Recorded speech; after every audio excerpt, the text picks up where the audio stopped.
Welcome back, guys. Will Robinson here from Robinson's Auto Tools and Time.com. Today in the shop we have this 1990 Mazda Miata, and we'll be installing coilovers. Let's do it to it.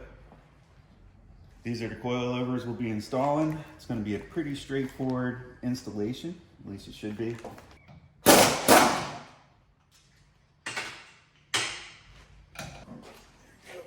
On each lower control arm, you'll have the sway bar links that goes up to the sway bar.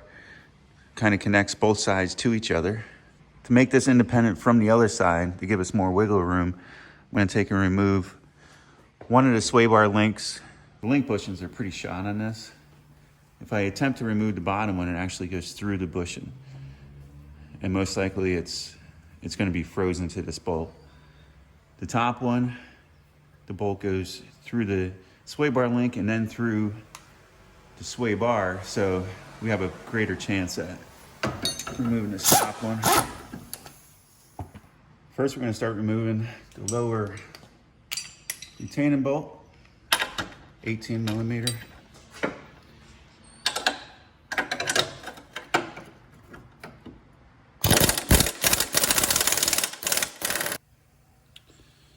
One thing you got to keep in mind when these lower control arms were installed and the upper control arms, they were tightened at their ride height.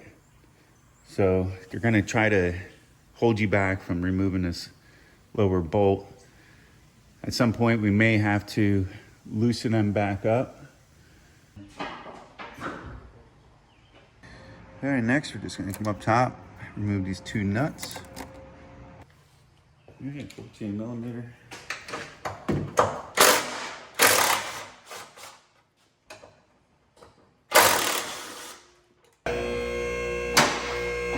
Stabilizer link. So we already have the stabilizer link removed. Separate upper ball joint from steering knuckle. Loosen lower control arm bolts. All right. Yeah, we have to loosen this stuff up so it can swing out of the way. Oh, she's cooperating. That's good.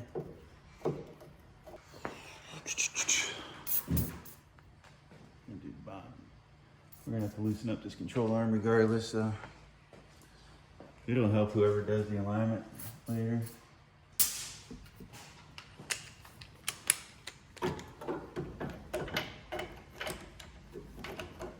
And 17 millimeter.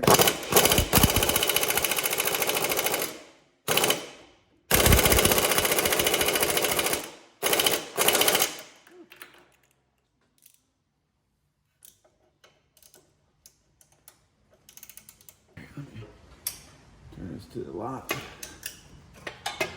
Do it from the other side.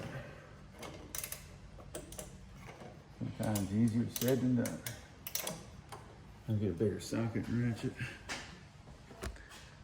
It's right over here. Put it over here so you can watch me struggle. I didn't have a recorder. All right, next I'm going to take and loosen up the lower control arm bolts. But if you can see here, there's like a cam.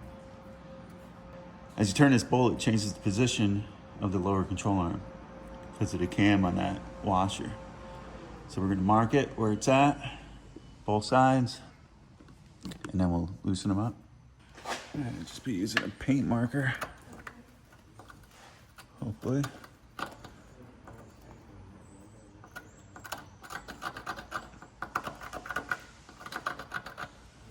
And like I said, this will change later.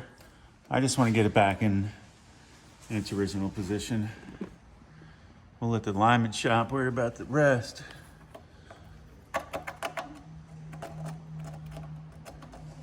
Now we're not going to remove these bolts all the way, 17 millimeter. The objective is just to loosen it enough so we could move the lower control arm and the spindle and everything out of the way to give us enough room to remove the assembly.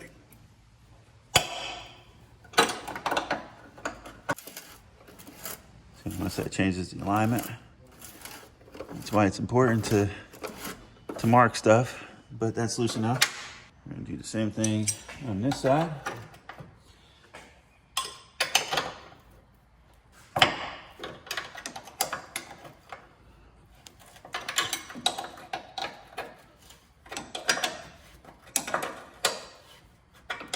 We'll loosen it just enough to rotate it. And now we're gonna pop the ball joint. All right, for this step, we just gotta give it a couple taps on the knuckle because we're gonna try to save this ball joint, so I don't wanna use a pickle fork or anything like that. Just gonna use a BFH. Same time, just in case it pops and we just don't realize it. A lot of times you'll feel it when it pops. You just don't wanna rip that boot. There it goes.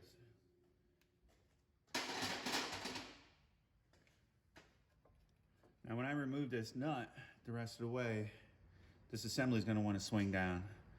So as you can see, you have your brake line here, and we don't wanna stress that too much. So I'm gonna rotate the wheel to the left to give us more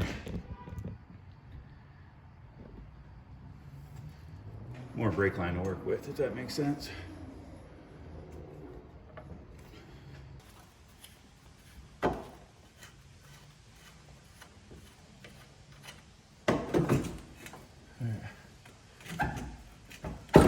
As you can see, everything rotates out of our way.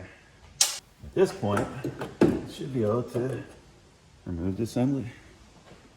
And let's do a little comparison. Looks like fully extended, you know, these aren't compressed.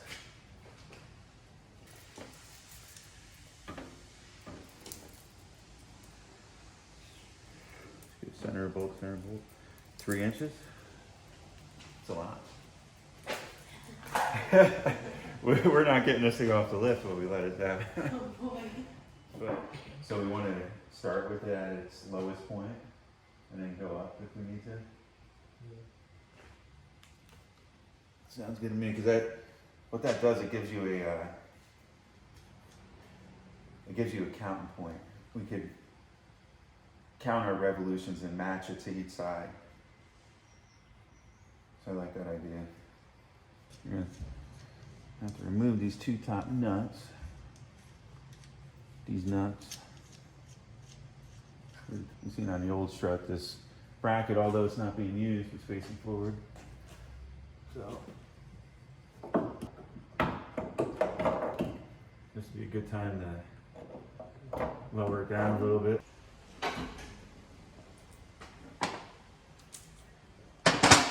I'm just gonna do the classic reach around and start the nuts. I'm not gonna tighten them up.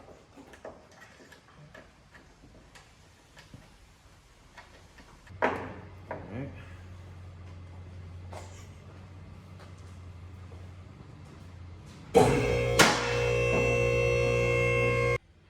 All right, well, this one's gonna face different because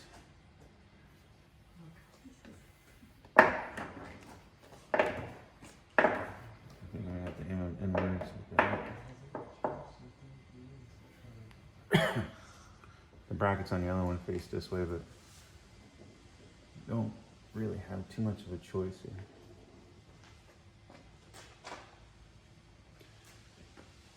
All right, simply I'm gonna lift this up and put the ball joint nut back on.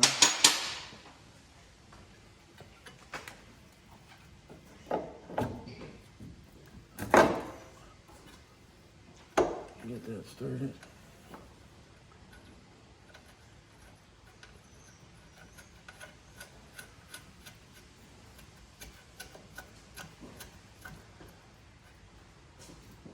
Okay. Get that lined up.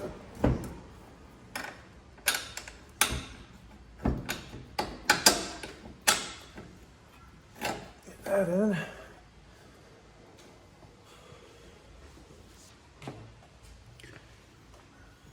Washer.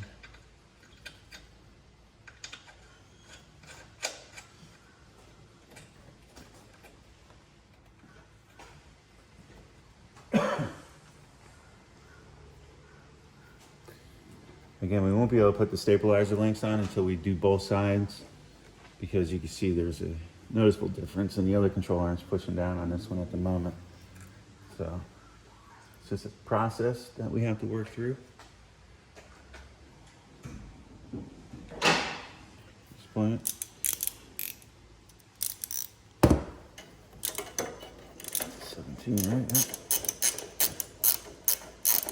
Tighten up the upper ball joint.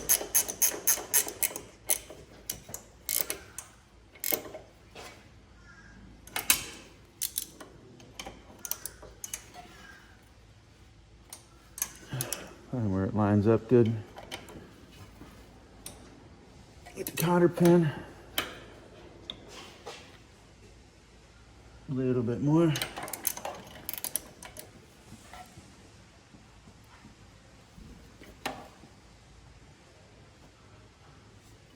A little bit more.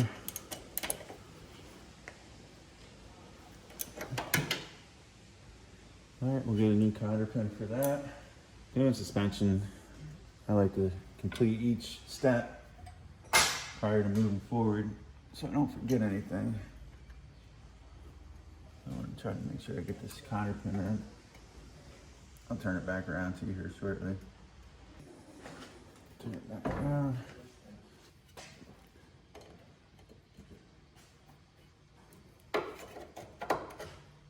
Everybody has their own ways of holding cotter pins as well. We're not going to tighten the lower control arms quite yet.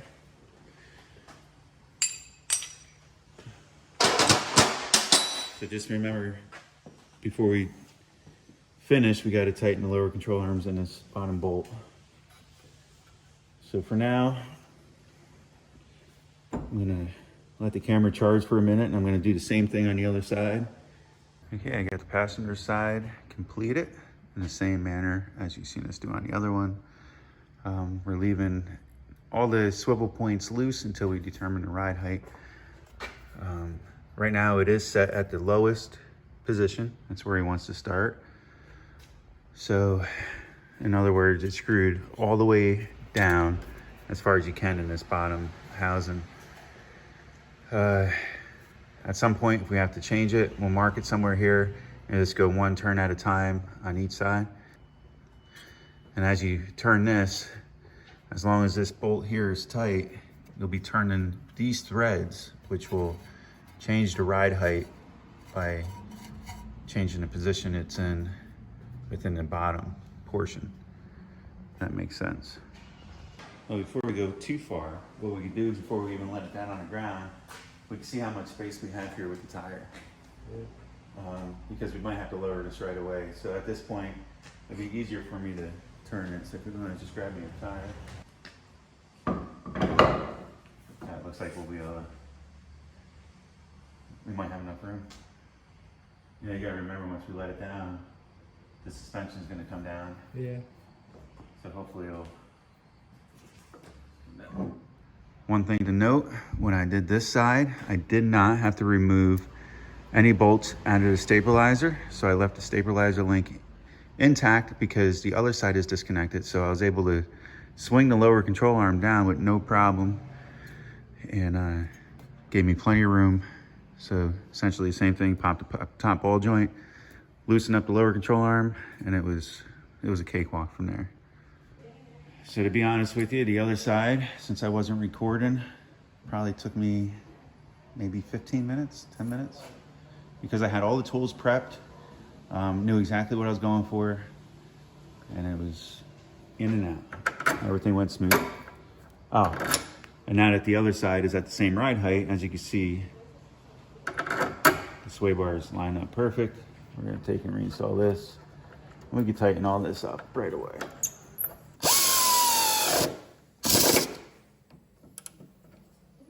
Thing I am gonna recommend is new tie rods. As you can see, the boots are ripped. That means there's road grime getting into those, so they're already compromised. Upper ball joints, I noticed the boots are a little shady on those. Lower ones don't look too bad at the moment. And stabilizer links. All right, now we're starting on the back. I'm gonna knock this side out and I'm gonna demonstrate on the other side. It's probably what I should have did on the front because, like I said, once you do one side, the other side goes much smoother. But I did want to show you guys that I got to remove this cover to get to the top bolts. And the back's going to be relatively easy, to be honest with you, in comparison to the front. I've got a 10 millimeter.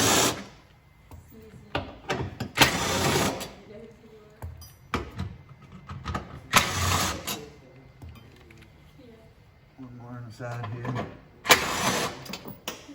Well, of course, that one fell down, but all right. Hey, Elijah, can you lift that tire out, or is it really heavy?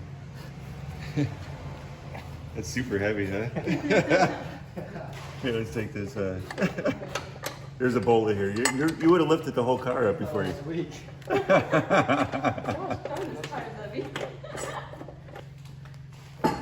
We're on the passenger side. It goes relatively easy. So we got two 14 millimeters that we're gonna pop off here.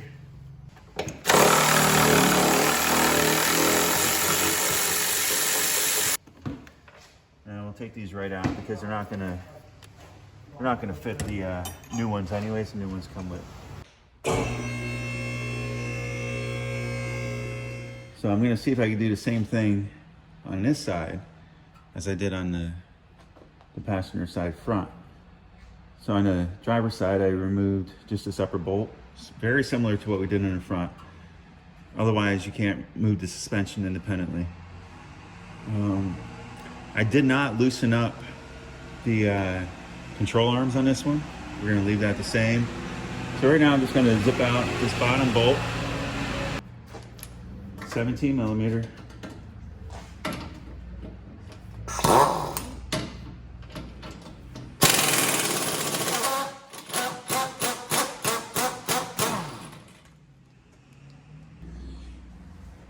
And when I did, just be a little careful, but you can essentially use a pry bar between here and there.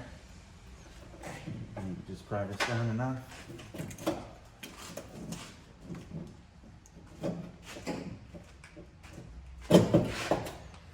It was easier with the sway bar, disconnect it on the other side. When you start these two bolts in the top, when I stick it up here. So it's easier if you have a second person. However, if I was by myself, I'd simply just reach in like I did on the other side. I'm just gonna put the new strut assembly up. So we're gonna go in here first. Push down. Same way. All right, start the nuts.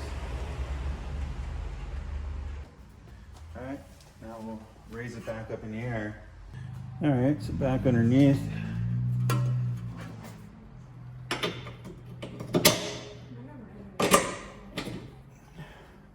Get everything started by hand.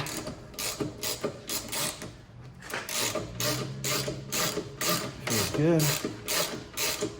I'm just gonna run it right down tight.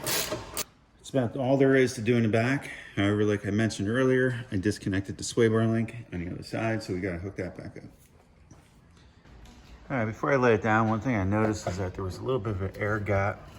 So I took some silicone, and I sealed that all up. You won't be able to see it anyhow, but I just don't want road grime getting up into his trunk and rusting this thing out. Just a matter of preference. Do the same thing over here. So we're all sealed up. I locked everything down in place. Took a measurement. Let me show you. Took a measurement of each side. We're right there. Did the same thing to the front. Everything's good. Had the front down once, and we locked everything down in place. So everything is tight now, back in its original marks.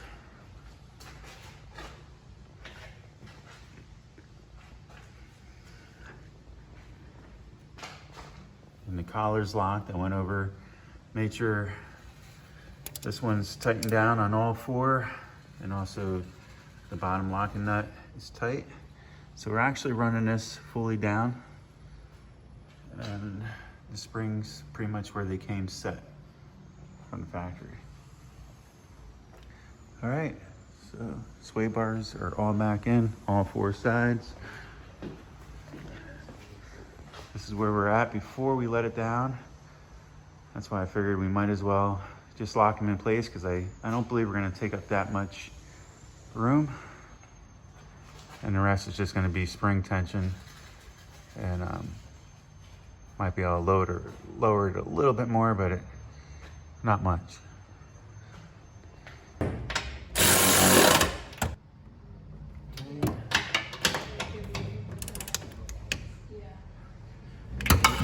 These also have a stiffness knob on the top. We put them all to stiff. And then I think there's like 32 clicks or something like that. Then he's gonna count the clicks if he wants it softer. Right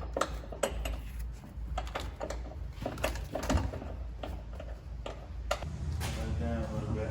Might need a quick box underneath it to get the, or we might be able to lift it up in the air to get the, yeah, 'cause right now it's sitting down on the lift.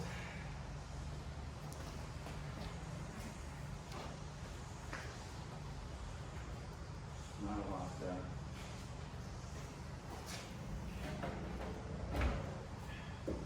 What if you try picking up a little bit on this fender well, just a little, not a lot. I don't think done it. There you go. Something super stiff. Okay, good on.